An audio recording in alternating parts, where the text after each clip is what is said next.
Jay from EcoTech, and I'm here with Than from Tidal Gardens, and we are on our way to wrap, but today we're stopping here in Ohio, Akron, Ohio, and I'm so impressed with this place. Thank you, thank you. What's happened here? This is a dream, like starting to coalesce, right? Right, so this building is our new headquarters. It's kind of still very much a work in progress.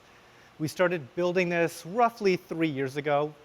It'd be nicer if it was a little bit faster, but you know, stuff happens. We've been in business now for close to 20 years. It's all started with our greenhouse facility next door, and that's kind of been our our experimental petri dish of activities. And we've learned a ton of lessons over the course of like 10, 15 years, and just trying different things to do coral aquaculture. And once we started building this place, it was kind of like an opportunity to give us a blank slate. You know, we're not inheriting any problems. So like, cost no object, what would we have done? What would we have done, right? Because back when we first started the greenhouse, like commercial LEDs weren't a thing. So the entire idea was, oh, we're gonna use like sunlight because it's gonna replace metal halides and VHOs. There weren't even T5s, guys. And so now that there are LEDs that are pretty much the industry standard, a lot of the dynamics of a greenhouse stopped making sense. And that's why we have a more conventional structure here. And we've just been in the process of just designing more systems and building stuff out. And just going back to that greenhouse for a minute, because I love that greenhouse. Going in there, it's like the hobbyist turned agriculture's dream in terms of the equipment, the amalgamation. That's where you run all your experiments, right? Yeah. How did you get into this to start with? Yikes. Okay, so this was in the early 90s we're talking about here. I was a hobbyist, and I was also going through business school at the time. And I was a relatively successful hobbyist, and so at some point you have to trim back your corals, otherwise they start having coral aggression issues. And at the time, the options were you trim it back, and what do you do with the trimmings? You could either give them away, you could try to sell them, you could throw them away. And being in business school, You're gonna sell them. yeah, I was like, let's see what this would look like if I scaled this up to an actual business. And I did a business plan and entered that business plan into a bunch of business plan competitions. And I ended up winning a little over $30,000 Oh, wow. in business plan competitions. And what that did for me, it's the money obviously is kind of nice. But what it really did was it kind of validated the idea. The idea, yeah. And everybody in my family circle, in my social circle, went from that's a dumb idea to believing. Yeah. And that changed everything, because to start a company, you need a lot of help. And to kind of go it alone, it's not really going to work out so well for you. But that was kind of like the turning point, I would say. That really launched kicking it. it down. Yeah, that's really cool. And so then from there, you slowly built it up. It was a side hustle for a very long time. Side hustle, Yeah. and then now, the dream with everything that you've learned is incorporated into this building. Yes. And this building in itself, like looking around, I mean, everything is so clean, it's so organized. I mean, clearly you knew exactly what you wanted to do. But one of the things I really love is the fact that you're moving to sustainability on the coral, but even in the building itself, the water is all collected from the roof. Correct, yes. We have a rainwater collection system. And of all the things that we've done here, the most pushback that we ever got from the authorities was when we wanted to collect rainwater. Go figure, right? Like, we didn't even need a building permit for this place, but we needed to like go through all kinds of hoops to collect rain. But yes, it turns out in Ohio, you can collect roughly 100,000 gallons of rain per year. You can use a lot of water. So we collect it all, we store it underground in a 10,000 gallon rainwater cistern that later this year we're probably going to be doubling in size. Because it turns out that 100,000 gallons, it all comes in like patches. And so sometimes you just waste a lot of rain. So we're going to double the rainwater collection capacity. And on the sustainability end, we also use that underground water as a geothermal source to help cool down our tanks in the summertime. Oh, that's brilliant. Yeah, so we have both like a heating system and a separate cooling system for the tanks. The heating system is done by like a natural gas furnace, but the cooling system is a closed loop geothermal that's also from the rainwater side. So we went hard on some quirky projects. And it was cool talking about it too, because the long-term plan, if the cost of electricity were to rise, would then to be actually to go off the grid as well, potentially, and do solar panels. Yeah, we were in talks with solar now for about 2 years, and unfortunately in Ohio, it just doesn't.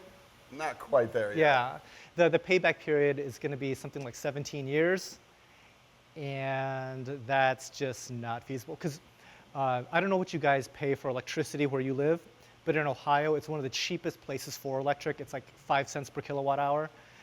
And if we were in Southern California paying 35 cents per kilowatt hour, it's, easy choice, right? But we don't get that much sunlight, and we have cheap electric. So unfortunately, the solar stuff is going to be very much back burner. So clean building, now let's get to the really cool stuff, which is the corals. So what's your favorite? What's the specialty? Everything looks amazing, super clean. Fish look healthy, coral looks great. What do you love doing? So I'm kind of schizophrenic when it comes to like my favorite coral, right? Because it just bounces around. I would say that asking me today, October 2021, it's Goniopora. That is my jam right now. Hearing that a lot lately. That's the next big thing in the hobby. It's really strange. Beautiful. Well, it used to not be something that people could even readily keep. It used to be the impossible coral. It'd die after 6 months sort of thing. And for whatever reason, with nutrition and whatever else with coral biology, it's been a lot more possible. And so I've kind of become kind of a Goniopora collector of sorts. So what's the tips and tricks to keeping Goniopora looking beautiful, healthy, growing? We just feed the heck out of them. Feed it? Yeah, just feed the heck out of them. We feed our tanks probably 4 days, or target feed the corals about 4 days a week. And we just find like the certain blend that certain corals like. It turns out that certain corals like a particular kind of food and completely ignore other types of food. So it's just kind of trying to find that mix of random seafoods that they do like and just make sure they just get pounded with it. That's good to know. I will take that back, and maybe I will be able to keep Goniopora alive longer. Also, one of the questions we're inevitably going to get is, I mean, you run a lot of radions. All this stuff looks really good. Pretty good light. Pardon? It's a pretty good light. Oh, well, thank you. What spectrum do you guys use, or what do you like to use? So this is kind of like a funny internal point of contention, but we go pretty heavy on the blue side. So it's probably a little bit more blue than your typical AB+. A little bluer than AB+. And Nice. there is an active, like fundamental, healthy disagreements all the time when it comes to lighting spectrum.